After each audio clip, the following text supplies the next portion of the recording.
in this session will be Ferrara, who's now a professor at UC San Diego. Sorry, you've got it. And his title will be Targeting Blood Vessels to Treat Cancer and Eye Disease, Progress and Challenges. Thank you, Napa. Thank you very much, Frank. So what do I do now? Well, first of all, I'm really honored to speak among so many illustrious people. Actually, it's a fantastic privilege. So I would say that my scientific journey started about 30 years ago. I was a postdoc at UCSF in the reproductive and endocrinology center. So it's really interesting to note that. And one thing that we really learn, from listed these early talks, that we all build, on the seminal work done by the previous generation of scientists from this, in many cases, some giants of the past. In the field of angiogenesis, which we've been actually focused for the last, 25 plus years, there certainly is no exception to that. I think the idea that, actually blood vessels obviously are very important for every physiological process. This has been known for centuries, but the idea that can be implicated in tumorigenesis is actually relatively more recent, actually.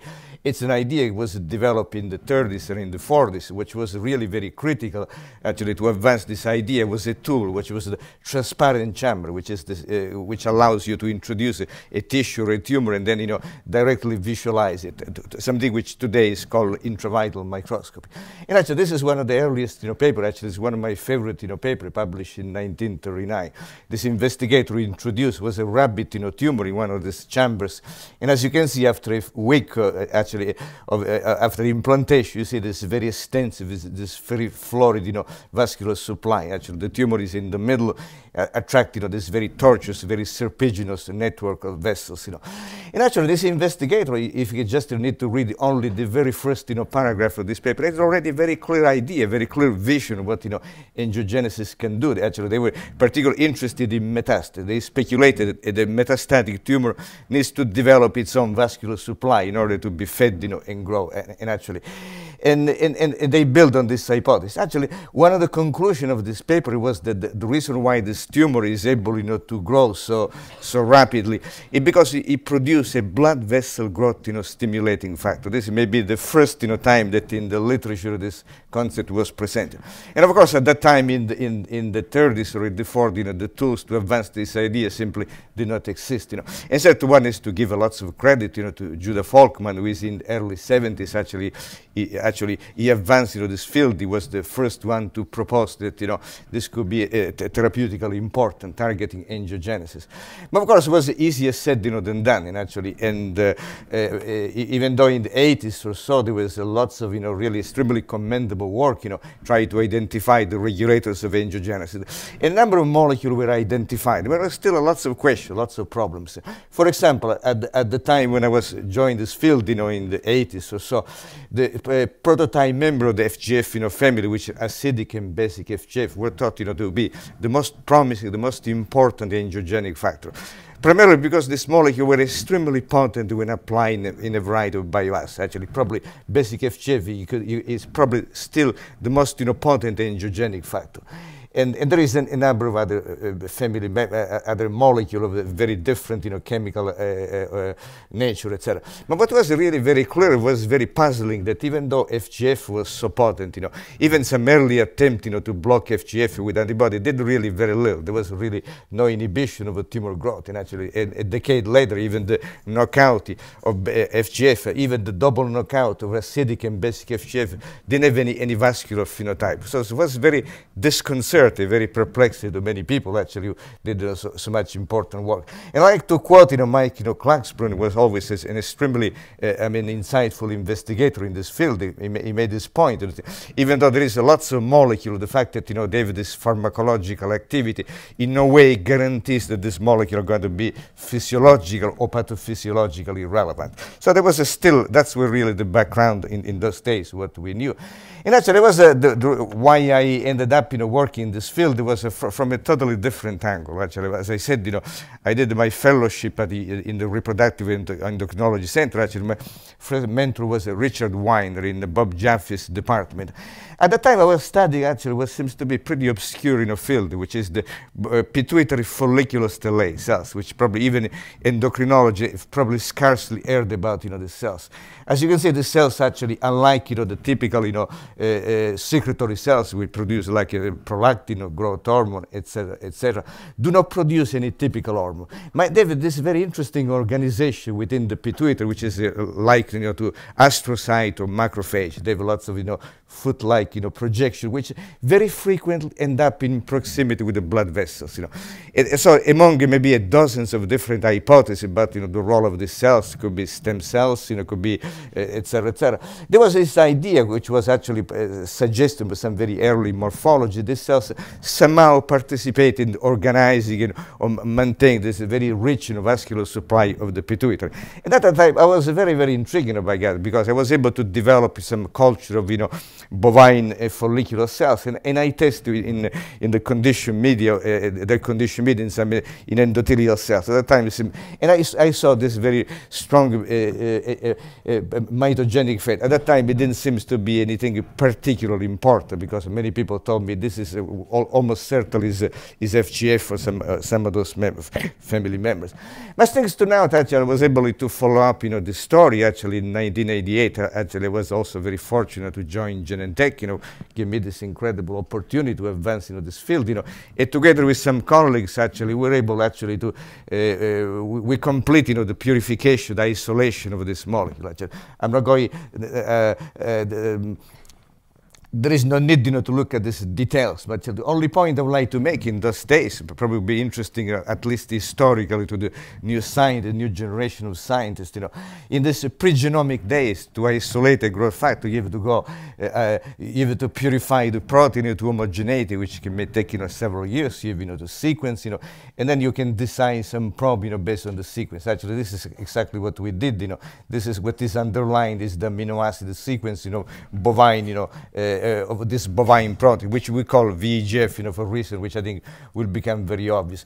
The only point I would like to make is that this is the bovine and human sequence of VEGF. And actually, there is about 95% identity. So this already suggests it could be potentially an interesting molecule because it's highly conserved. But at the time we knew really absolutely nothing. Actually, could have been just one of the many factors which looks intriguing from a molecular point of view. But they are not physiologically important.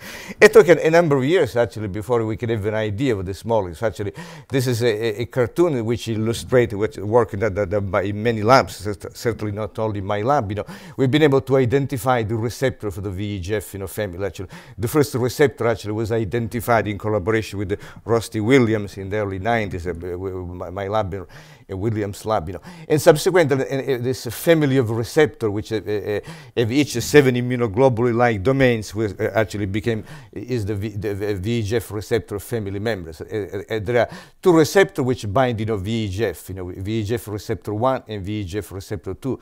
VEGF now is called VEGF-A, and actually there is another a third, receptor which is called VEGF receptor 3, which binds instead the other molecule known as VEGF, C and D. This is primarily this extremely elegant work done by Carial Italo in Helsinki, who actually been able to show that this system is involved in lymphangiogenesis. So it turned out to be very interesting that highly related molecule control different aspects of angiogenesis, hemangiogenesis with the VEGF-A and lymphangiogenesis with the VEGF, C and D. I'm not going to go over these details about what this receptor do, but it's very clear that VEGF receptor 2 is probably the major mediator of the angiogenic and mitogenic effect of a VEGF. The role of VEGF receptor 1 is still extremely complex and maybe cell type system dependent. Certainly, one very critical experiment actually since since the 90s there have been hundreds of publications, but still I believe that this is the experiment that would probably best capture the physiology of VEGF, the role of VEGF, which is the knockout in mice. This is essentially show that if we inactivate a single VEGF allele, that result in embryonic lethality is incompatible with embryonic development. So this is one of the very, very few genes in the mammalian mammalian genome, which seems to be so crucial that even a partial inactivation will result in embryonic lethality. And this is certainly, this was followed by many other studies show that in a variety of physiological process, like like a skeletal growth, reproductive functions, this is very important. But certainly what we discussed today is what is the potential role in disease, and especially in tumorigenesis. And this is, once again, this was one of those very early studies which for the first time showed that VEGF could play a role. Actually, the study was published 3 years before the knockout. So we knew at the time absolutely nothing about the role of VEGF in vivo. And the study showed that making an antibody to VEGF, actually to human VEGF, and then treating mice which have been implanted with some human tumor cell line, that could result in a very significant reduction of tumor growth, maybe sometimes as much as 90%. What was particularly striking, that the result was particularly surprising, because at the time it was widely believed that tumor angiogenesis is a multifactorial process, so it requires many factors. So, but this suggests this is probably not always the case. And really to skip lots of years of work, I will say that having validated this data in a variety of models, obtaining similar data with different tools, it was believed in the field, it was at least worth testing the idea that blocking VEGF could have a benefit in humans. And there will be multiple approaches, some including like a kinase inhibitor, etc., and soluble receptor. We wanted, the one at that time we chose was to humanize, the anti-VEGF antibody, which was utilized in this early preclinical study. This antibody now is called bevacizumab, and this antibody went in clinical trial in 1997. Before I show you the clinical data, perhaps to give you a little bit of an historic context, to put things in the paint you the right, picture. Actually, at that time there was an intense skepticism about, the idea that blocking angiogenesis could have any benefit in humans, primarily because in spite of lots of promise, in spite of the fact, the animal model, the preclinical model promised, some dramatic activity, the clinical data were extremely disappointing, like a drug like the MMP inhibitors, which actually, at the time, in the 90s, every major pharmaceutical company had on MMP inhibitor. They all fail, in phase 3. Actually, they seems to be detrimental. They seems to reduce, survival. And other drugs, like targeted integrins, as well as other pathways, also didn't show this extremely promising data. And so this piece of data, which actually was presented, actually at ASCO in 2003, was a very, very surprise. It was totally unexpected. What it showed that blocking VEGF with the bevacizumab in combination with the chemotherapy, result in a survival benefit in patients with the metastatic colon cancer. This is previous untreated metastatic colon cancer. There was about 4 to 5 months of survival benefit, which actually to many people, to non-oncology, may not seem to be a huge benefit. But once again, at that time, it was the longest survival given by a biological agent in this disease, which was lethal. And also there is another very important point that is worth making. One of the cornerstone of of a target therapy with personalized medicine is that you can select your target population. You treat only the patients which actually likely to benefit. And that imply that you have a biomarker. It's been very difficult to identify a biomarker for anti-angiogenic agent, even though there are some very promising, promising research. But so the point I'm trying to make is that we'll be able to achieve this benefit with treating all patients, all comers.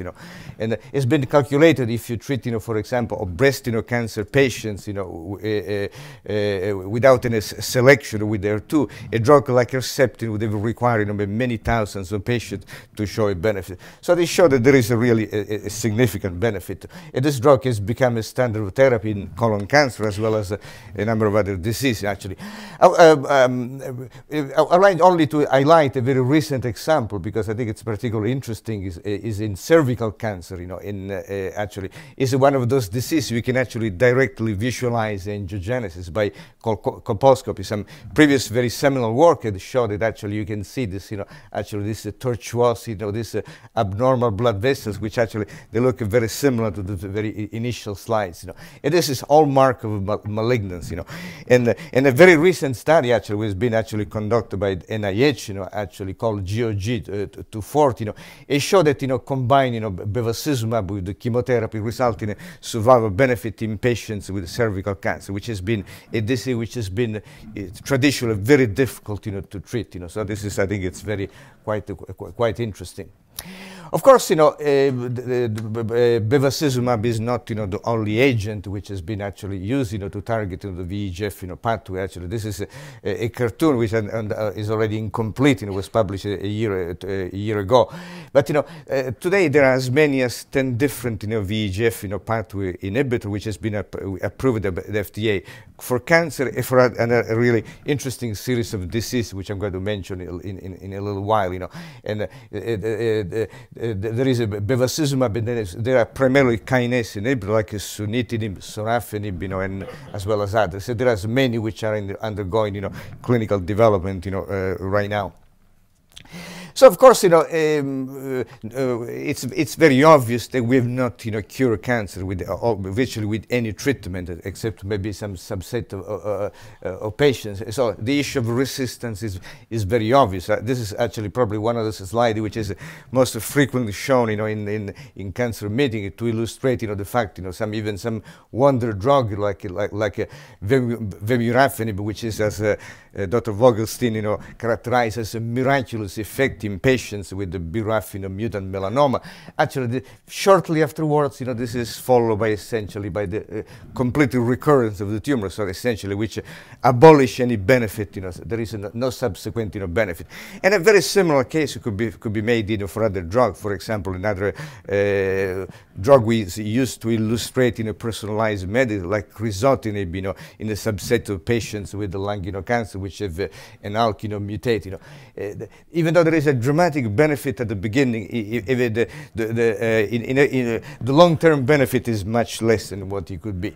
So on the other hand, I think there is a difference in the resistance with an angiogenesis inhibitor. Actually, this study illustrates, you know, that, you know, these are patients with the colon cancer, which actually were with the progress with the bevacizumab, and they were randomized, you know, to with and without, you know, bevacizumab. So the drug, they seems to have, you know, failed, you know, and still there was a survival benefit in this patient population, which is very clearly suggests, you know, the resistance is not due to a mechanism similar to a mutated, you know, oncogene which essentially abrogate, you know, the resistance. But there is maybe some more plastic phenomenon which perhaps, you know, involve, you know, the microenvironment.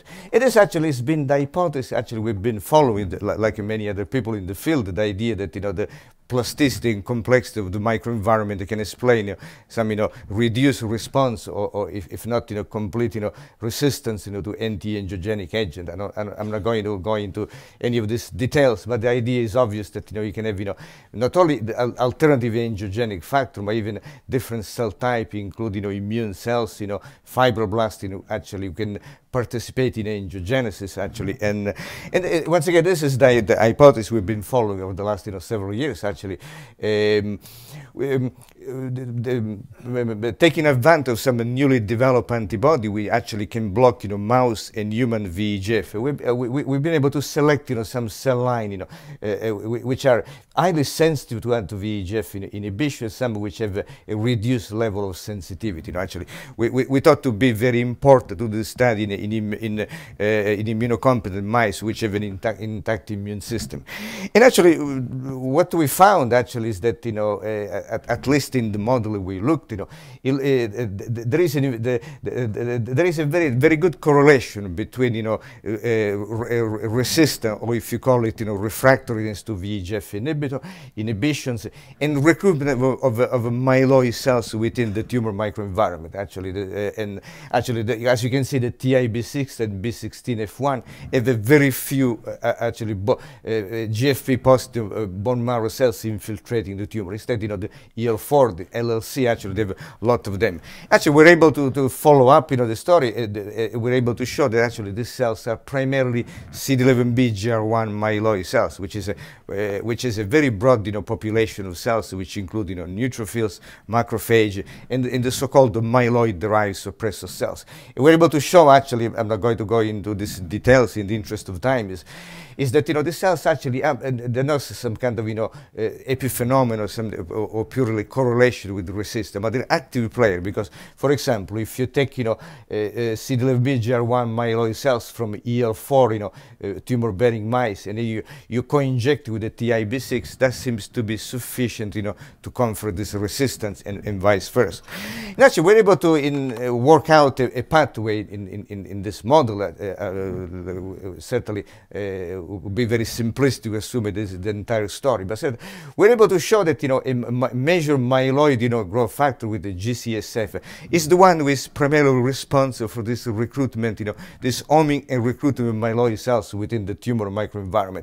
And we show that actually this seems to be this angiogenesis, this VEGF-independent angiogenesis seems to be mediated by angiogenic factor, which seems to be selectively expressed by these myeloid cells. One of those is called BV8, which stands for the name of was initially a frog protein. Actually, we discovered actually it's exquisitely upregulated by GCSF and actually result in further angiogenesis, myeloid cells mobilization. Actually, again, missing a slice. Actually, show that if you block, this factor, actually there is a substantial reduction in vascularization. But which is very interesting, even in this may not be limited to mice. This is a section of from a patient with the colon cancer. You can see there is a lots of tumor infiltrating neutrophils which strongly express this protein, which potentially could be one of the mediators of resistance. Actually, in doing these studies, actually, we stumble, I think, in a very important piece of biology. So until now, I showed, but the innate immune system, actually. We stumble in this very interesting biology of the Th17 cells, which is actually is a very, very well known to immunologists. It's a population of helper T cells which have been implicated in a variety of diseases, including autoimmune diseases. So, and actually, the infiltration of these cells has been correlated with the number of malignancies, especially colorectal and lung cancer.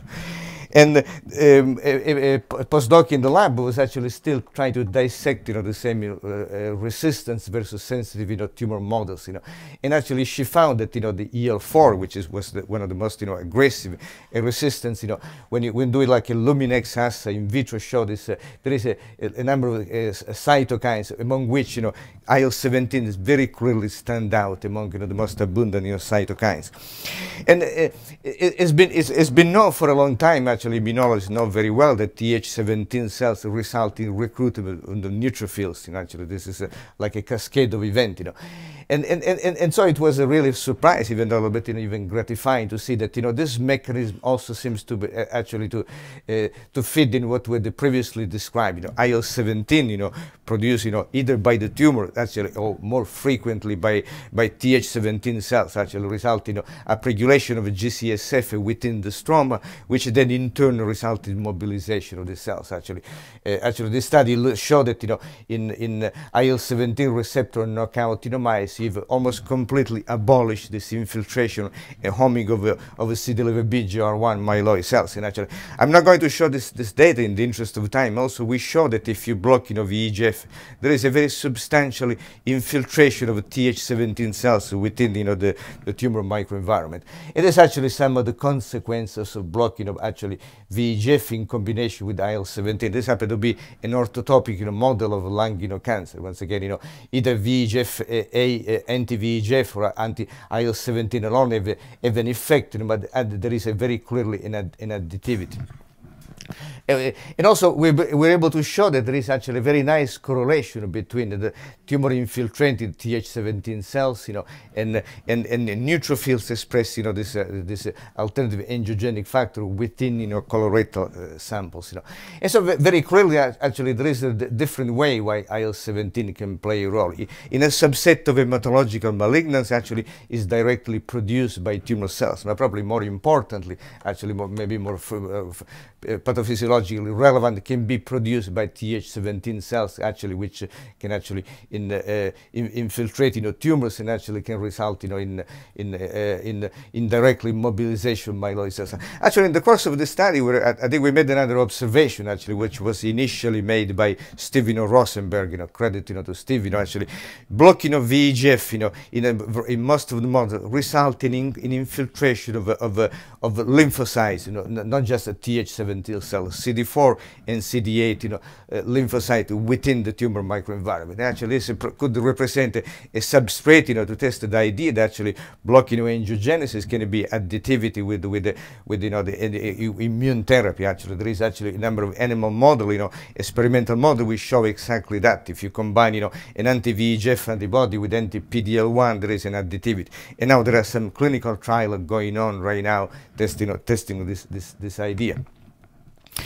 And actually, even though the focus of this session is on cancer, I think until now give you only a very incomplete, very partial view of what has been really the impact of, angiogenesis on anti-angiogenesis on human disease. Actually, there is another set of disease, actually, which which has been known for a long time that angiogenesis is very important, like some eye disorders, like for example the diabetic retinopathy. Actually, this is the fundus of patients with advanced diabetic retinopathy. You can see this growth of blood vessels, which seems to be radiated from the head of the optic nerve. The reason why these vessels are so catastrophic because they are very fragile, they bleed, they leak. So they can destroy photoreceptor and may result, in retinal detachment. Actually, this is one of those really giants of the past, which is Michelson already in 1948, solely on the basis of clinical studies and pathological study, he hypothesized that the retina produced a diffusible factor, which was called factor X, and people have been looking for this factor X, for many years actually. And there has been actually in several studies testing the idea that VEGF could be at least in part, explain factor X. I'm not going to go over this data, but there is a very strongly correlative data published in the 90s, as well as a number of animal models which show that blocking of VEGF can have a very profound effect. But many people were very skeptical about this animal model because they are very different from the human disease. There is really no animal model of a diabetic retinopathy of macular degeneration. In animal model, old action exhausts itself in a few weeks. So it was a really big leap of faith, going and postulating VEGF could be implicated, for example, in macular degeneration, which has been historically the leading cause of blindness in the elderly population. There is an old classification. Now we classify AMD in dry and wet AMD, even though the dry AMD, which is mostly characterized by the structure called drusen, which is not vascularized. Even though it accounts for about 80% of the case of AMD, it accounts for about 20% of the case of blindness.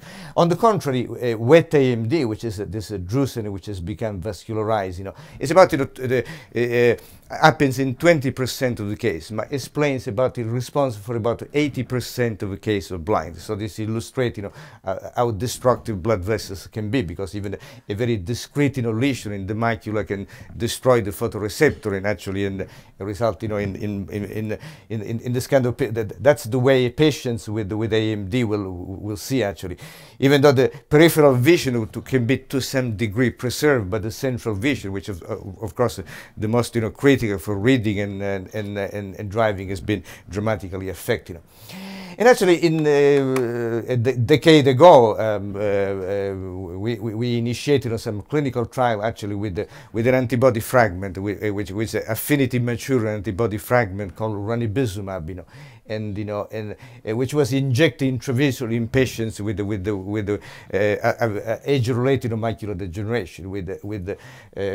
And these results actually are not new, but still actually surprise me each time that I see this kind of slides. This is the visual acuity of patients. In green is not a placebo. This was at the time the standard of therapy, which is a photodynamic therapy. You can see there is a blip of increase in visual acuity, and then there is this vision loss. Instead, the both of the arms of ranibizumab actually show an increase in visual acuity. Actually, what the study showed that you preserve, you prevent severe visual loss in 90% of patients, and about 35% of patients of this increase in visual acuity, which reflect in this graph. Actually, this is actually illustrates some concept of vascular biology, which is essentially make the point that the unopposed action of VEGF, which is locally produced, result in this very torture, in this very disorganized blood vessels, which lack pericyte, very frequently lack pericyte, so they are very fragile and they have this propensity to bleed. And so blocking of VEGF can have a dramatic effect. Actually, this is make a very interesting contrast with cancer. The study have shown that if you block VEGF, you essentially inhibit 100% of the neovascularization in the eye, and that may be in part what explains this. And of course, in this initial trial, the drug was injected every month, which is intravitreal every month, which is probably a very inconvenient way. And actually, it can be a really very limiting factor. Actually, subsequent study actually have shown that actually you don't need to have this very frequent administration.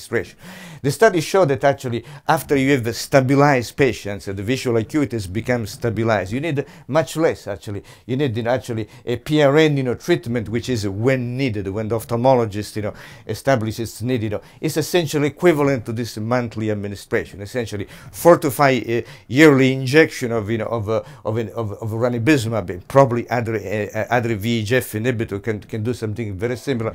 It seems to be enough to maintain vision actually. And so this is really perhaps the single most inspiring kind of implication of the anti-VEGF and anti-angiogenic field. Actually, provided VEGF inhibitors are available, provided there is patients monitored with enough frequency. Actually, essentially we prevent blindness.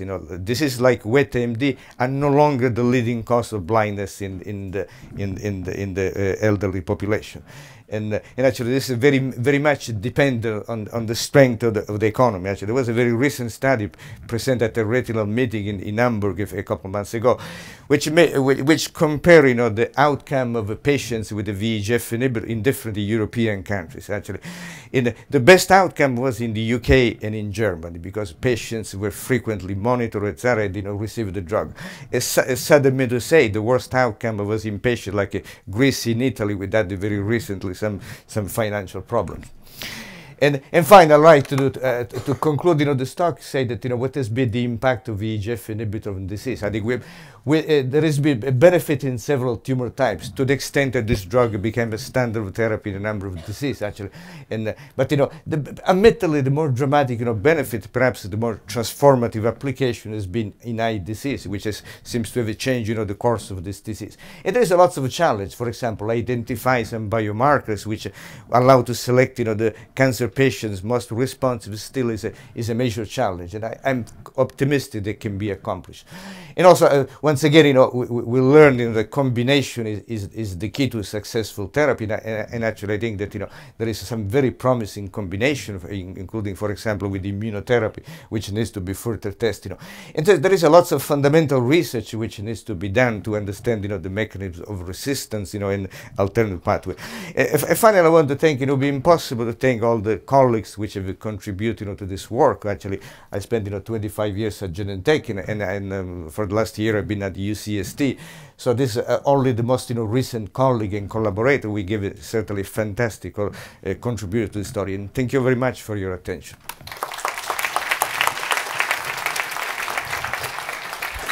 We're out of time.